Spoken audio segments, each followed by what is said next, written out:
বরাবরের মতো আমরা কিছু মিনিস্ট্রির কিছু সিগনিফিক্যান্ট বিষয় উল্লেখ করব, এর বাইরেও কিছু আছে, আপনারা এটা সফট কপি পেয়ে যাবেন, সুতরাং আপনারা জানবেন। এটা ফ্যাক্ট, আমি মানতে প্রস্তুত আছি, সরকারের কাজই কাজ করা।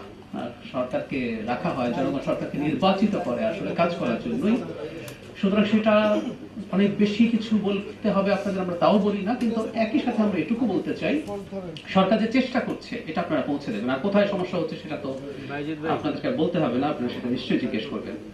বিদ্যুৎ জ্বালানি ও খনিজ সম্পদ মন্ত্রণালয় দিয়ে শুরু করছি। এখানে ইস্টার্ন রিফাইনারির মডার্নাইজেশন ও এক্সপ্যানশন শীর্ষক একটি প্রকল্প হাতে নেওয়া হয়েছে, যার মেয়াদ 2030 সাল পর্যন্ত। এর উদ্দেশ্য হচ্ছে বিপিসি কর্তৃক বার্ষিক 3 মিলিয়ন মেট্রিক টন অপরিশোধিত জ্বালানি তেল প্রক্রিয়াকরণ ক্ষমতা সম্পন্ন নতুন ইউনিট স্থাপন। এতে আপনারা বুঝতে পারছেন যে আমাদের জ্বালানি নিরাপত্তা নিশ্চিত করা যাবে। আমরা এবারকার সংকটে দেখেছি জ্বালানি নিরাপত্তা ভবিষ্যতে আসলে কেমন হবে এই ঝুঁকি আছে। আপনারা জানেন এর মধ্যে আমরা আমাদের রিজার্ভ বাড়ানোর জন্য পদক্ষেপ নিয়েছি এবং ইআরএল যেটা রিফাইনারি যেটা সেটাকেও আমরা আধুনিকায়ন করছি, ক্ষমতা বাড়াচ্ছি।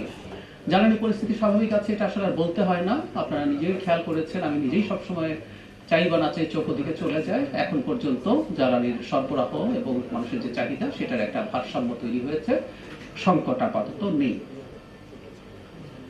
পররাষ্ট্র মন্ত্রণালয় লিবিয়া থেকে কিছু মানুষজন দেশে ফিরতে চেয়েছিলেন, ওখানকার সংকটের কারণে তাদের 174 জন তাদেরকে দেশে ফিরিয়ে আনা হয়েছে। আমেরিকাতে যারা 2 জন স্টুডেন্ট হত্যাকাণ্ডের শিকার হয়েছেন তাদের মরদেহ দেশে পৌঁছেছে এবং সরকারি ব্যাপারে সাহায্য করেছে। শিক্ষা এবং প্রাথমিক ও গণশিক্ষা মন্ত্রণালয় one teacher one tab digital content ব্যবহার ও প্রযুক্তি নির্ভর পাঠদান নিশ্চিত করতে পিইডিপি 5 প্রকল্পের মাধ্যমে 3,84,000 জন শিক্ষককে ট্যাব বিতরণের ব্যবস্থা করা হয়েছে এবং সেটা ঠিকঠাক মতো ব্যবহার করার জন্য তাদেরকে প্রশিক্ষণ দেওয়া হচ্ছে। স্বাস্থ্য পরিবার কল্যাণ মন্ত্রণালয় নিয়ে আপডেট যেটা সেটা হচ্ছে এটা বিশেষ করে আমরা এখন খুবই জানতে আগ্রহী হামের ব্যাপারে। এটা নিয়ে যখনই কথা বলি তখনই আমাদের মাথায় নিশ্চয়ই একটা মর্মান্তিক পরিসংখ্যান এসে হাজির হয়, সেটা হচ্ছে এই সংখ্যাটা এখন 400-র মতো হাম এবং হামের মতো উপসর্গে। আমি জনগণের উদ্দেশ্যে একটা জিনিস বলতে চাই, এটা বলার উদ্দেশ্য হচ্ছে নিশ্চিতভাবে হাম শনাক্ত হয়েছে, এই পার্সেন্টেজটা খুব বেশি না, কিন্তু বেশ কিছু সিমটম সেটাকে মিলিয়ে এই সংখ্যাটা বলা হয়। স্টিল আমরা এই সংখ্যাটাকে যদি কম্পাইনলি ধরি এটা খুবই মর্মান্তিক একটা সংখ্যা। আমরা আমাদের টিকার কার্যক্রম চালিয়ে যাচ্ছি এবং ইমিউনিটি তৈরিতে একটু সময় নেবে। এবং এই ঘটনাটা কেন ঘটে একটু যদি বলি, ধরুন অনেক শিশু হামজনিত নিউমোনিয়ায় আক্রান্ত হয়, লাঙে ইনফেকশনে আক্রান্ত হয়, তো অনেক শিশুর অনেক ইন্টেন্সিভ স্বাস্থ্য সেবা প্রয়োজন হয়।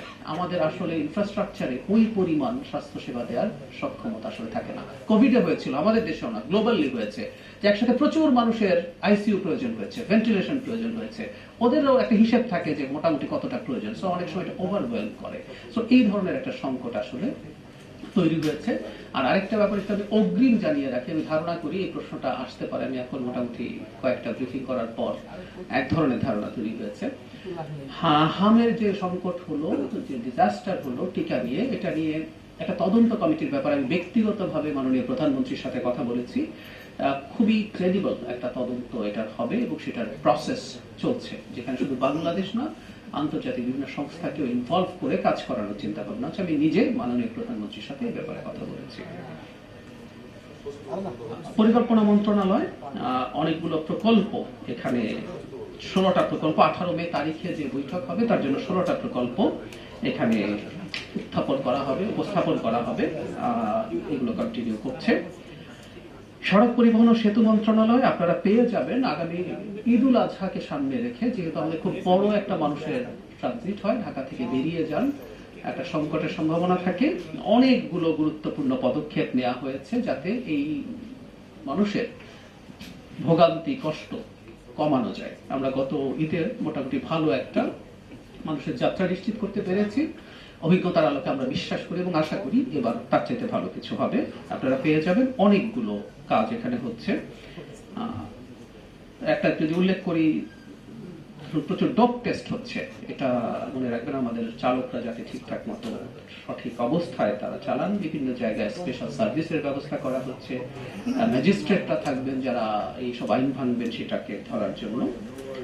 কৃষি মন্ত্রণালয় সিলেট অঞ্চলের হাওরভুক্ত 4টি জেলা সিলেট, সুনামগঞ্জ, হবিগঞ্জ এবং মৌলভীবাজার, ঢাকা অঞ্চলের কিশোরগঞ্জ জেলা, কুমিল্লা অঞ্চলের ব্রাহ্মণবাড়িয়া জেলা এবং ময়মনসিংহ অঞ্চলের নেত্রকোনা জেলা মিলিয়ে মোট 7টি জেলায় 4,55,153 হেক্টর জমিতে বোরো আবাদ অর্জিত হয়েছে। এ পর্যন্ত 3,74,757 হেক্টর অর্থাৎ 84.81% কর্তন সম্পন্ন হয়েছে। আমরা জানি হঠাৎ করে পানি বেড়ে যাওয়ায় একটা আশঙ্কা তৈরি হয়েছিল হাওরের ফসল নষ্ট হচ্ছে কিনা। আমরা এটুকু বলতে পারি সেটা খুব সিগনিফিক্যান্ট কিছু হয়নি। পানি কমে যাওয়ার কারণে আমরা 84% ফসল কাটা গেছে। বাণিজ্য মন্ত্রণালয় টিসিবি ট্রাক সেল কার্যক্রম শুরু হয়েছে। প্রতিদিন 720 ট্রাকে বিক্রি হবে পণ্য। ঈদুল আজহা উপলক্ষে 26 উপলক্ষে সারা দেশে গতকাল থেকে ভ্রাম্যমাণ ট্রাকে টিসিবির পণ্য বিক্রয় কার্যক্রম শুরু হয়েছে। বাণিজ্য মন্ত্রী খন্দকার আব্দুল মুক্তাদির এটা উদ্বোধন করেছেন। আগে টিসিবির যে কার্ড ছিল তারা পণ্য পাবেন এবং এখনকার ট্রাকে যে কেউ আসলে পণ্য কিনতে পারবেন, এর বাইরেও। আর সংখ্যাটা একটু খেয়াল করি, 720টা ট্রাক। আমি একটা কলামের কথা আমার মনে পড়ে, আওয়ামী লীগের সময় লিখেছিলাম যে কারণে টিসিবি ট্রাকের সংখ্যা 400, সেটা আমার মাথায় আছে, এই সংখ্যাটা 400 ছিল এবং আমি ওখানে ক্লেম করতে চেয়েছি সেই সরকার দরিদ্র বা নিডি মানুষের প্রতি মনোযোগী ছিল না। এখানে খেয়াল করুন, আমরা দ্বিগুণের মতো করেছি ট্রাকের সংখ্যা। আমি এরপরও বলবো যে এটা কি খুব যথেষ্ট? আমি মনে করি না এটা যথেষ্ট। আমরা ইনশাআল্লাহ এই সংখ্যা বাড়াতে থাকবো, কারণ এই সরকারের খুব গুরুত্বপূর্ণ একটা ফ্ল্যাগশিপ চিন্তা যদি বলি, আমাদের প্রধানমন্ত্রীর প্রধান চিন্তা হচ্ছে অ্যাজ মাচ অ্যাজ ওয়েলফেয়ার নিশ্চিত করা। আমরা ফ্যামিলি কার্ড, কৃষক কার্ড এরকম এগুলোর মাধ্যমে ওয়েলফেয়ার করতে চেয়েছি। আমরা টিসিবি ট্রাকের সংখ্যা প্রায় দ্বিগুণ করেছি, এটা আরো বাড়বে ইনশাআল্লাহ।